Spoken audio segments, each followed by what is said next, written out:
Kind of emotion there against the backdrop of some ill-natured booing, but he was the better boxer all the way through. Great last round by Wells, 3 apiece, but overall it was Hernandez.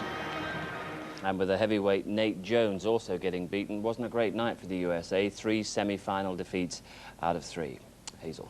It's that time again, Steve, when we find out how far ahead the United States are on the medal table, and the answer is a long, long way. The US lead the table with 32 golds. Russia are 11 behind, with China on 16 and France on 14.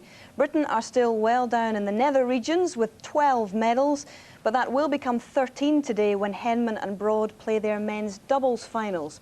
But no doubt about the performance of the Games so far. Michael Johnson's incredible win in the 200 metres in a new world record time of 19.32 seconds. Johnson became the first man ever to complete the 200-400 metres double at the Games.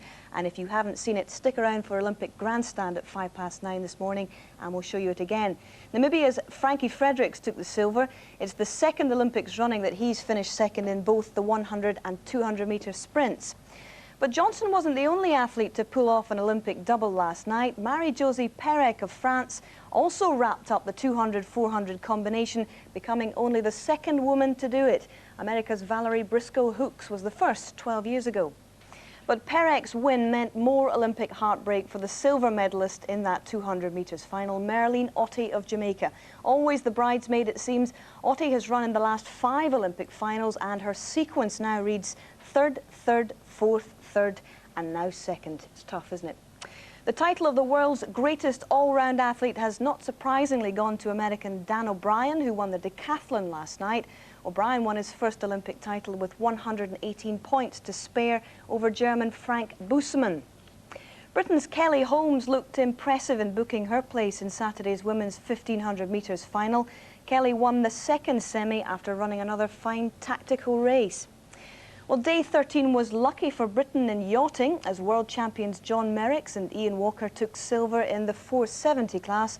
The two of them battled through conditions which were described as like Armageddon by British officials to clinch second spot behind the winners from Ukraine. And the low point yesterday, though, was at the hockey as the British women's team lost the bronze medal match to the Netherlands after a dramatic penalty shootout. Shame. Thanks, Hazel. That's Olympic breakfast, as you'll know by now. Hazel returns in a few minutes with Gary Lineker for Olympic Grandstand, but from Atlanta, it's bye-bye for now. Bye-bye.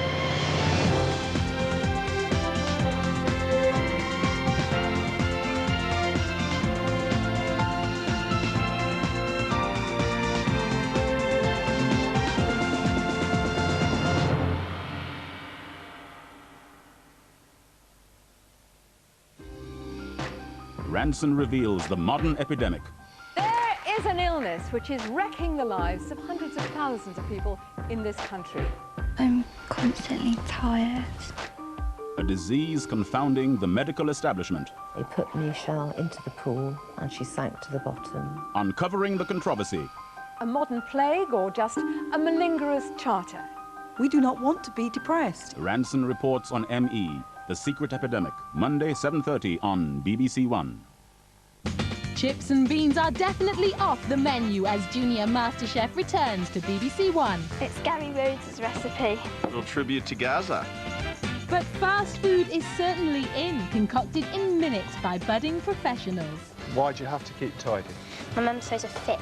So what will tempt the ab-fab Julia Sawalha and top chef Rick Stein? They're like eating little clouds. Causing a stir, the Junior Masterchefs, a new series, Sunday at 5:30 on BBC1. Plenty of entertainment from Children's BBC lined up in 5 minutes on BBC2, including Spider-Man, Poddington Peas and Playdays.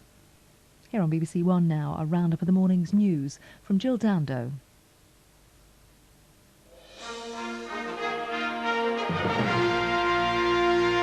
Good morning. The Liberal Democrat agriculture spokesman Paul Tyler has criticised the Agriculture Minister Douglas Hogg for his handling of the BSE affair.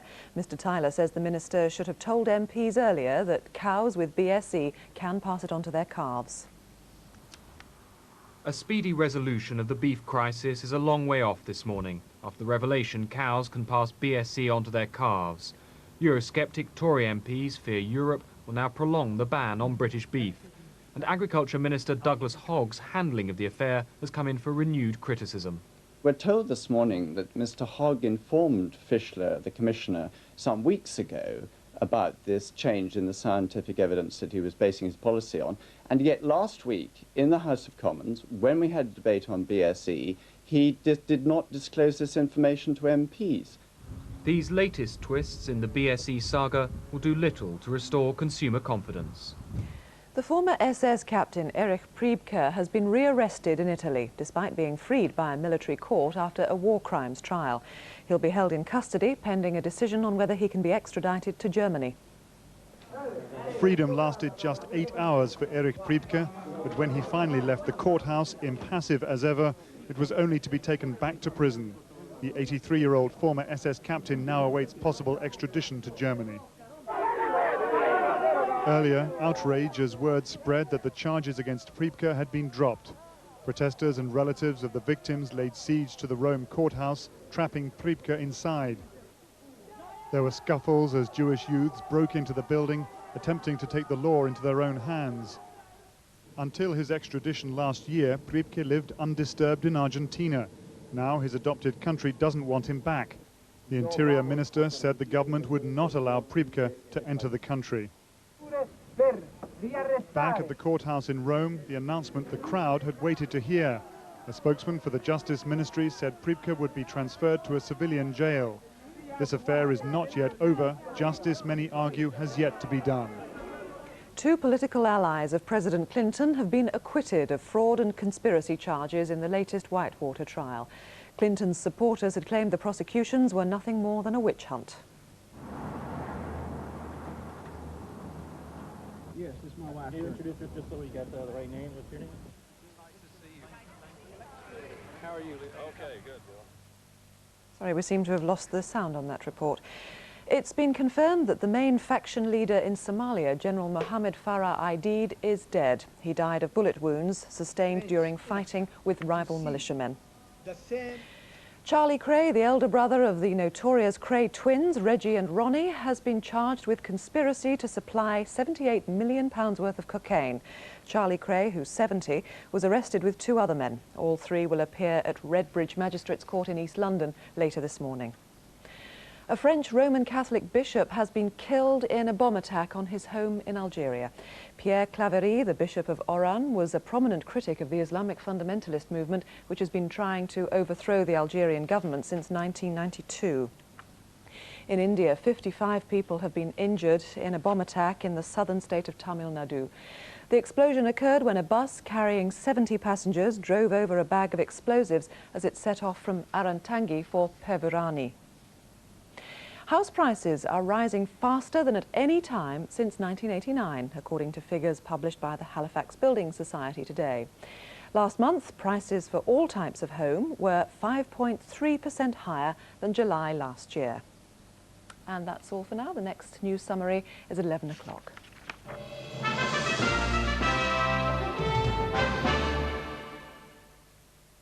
Happy 18 birthdays, May. Whatever's this? 38 C cup. Angel underwear for my wife. I'll kill him. There'll be a hot time in the railway cottages tonight. There's a lion in this wagon. There'll be one in my bedroom in a minute. Animal passions run wild. Oh, Dr. Beeching, Monday at 8:30 on BBC1.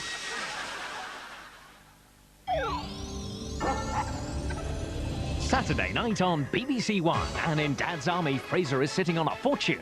I don't trust banks, I don't trust bankers, and I don't trust you. It's a trick shot special in Big Break at 5:55.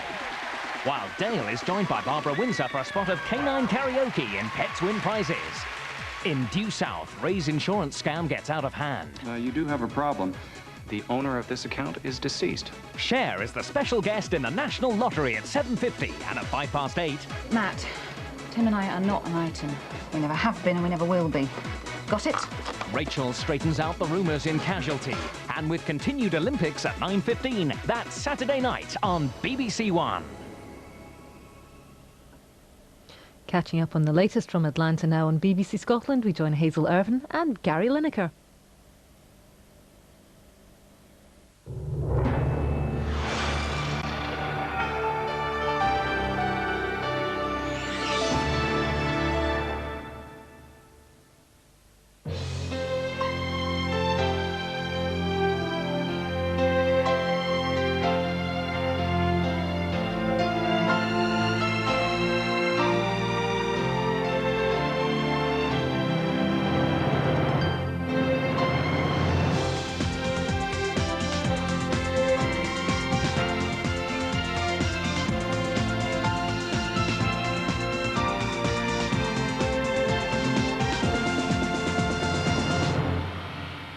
Good morning. The Olympic Games is approaching its final weekend, but has it peaked already? We look back at a night of the very best.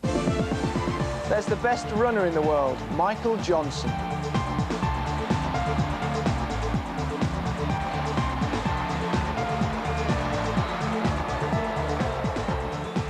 There's Dan O'Brien, the world's top all-round athlete.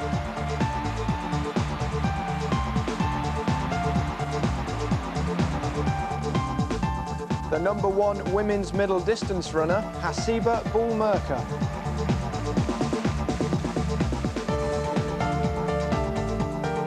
And there's the planet's leading women's footballers. Also today, how the Aussies coped with their nightmare draw against the Dream Team, a bit of verbal at the volleyball, and the best of the rest in badminton, hockey and table tennis. Now, make mine a double. That's what Michael Johnson and Marie-Josie Perec were aiming to do in the Olympic Stadium last night. Both of them had already won 400 metres titles. Both were going for gold in the 200. Paul Dickinson, Stuart Story and David Coleman are your commentators. Now the men's final of the 200 metres.